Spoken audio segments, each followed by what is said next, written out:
أعوذ بالله من الشيطان الرجيم. بسم الله الرحمن الرحيم. أما يتساءلون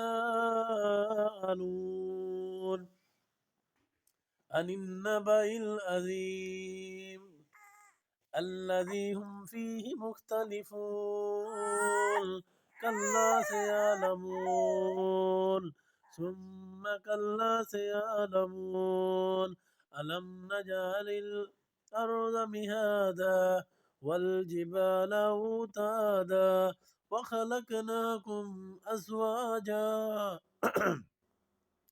وجعلنا نومكم سباتا وجعلنا الليل لباسا وجعلنا النهار معاشا وبنينا فوقكم سبعا شدادا وجعلنا سراجا وهاجا وأنزلنا من الموسرات ماء ثجاجا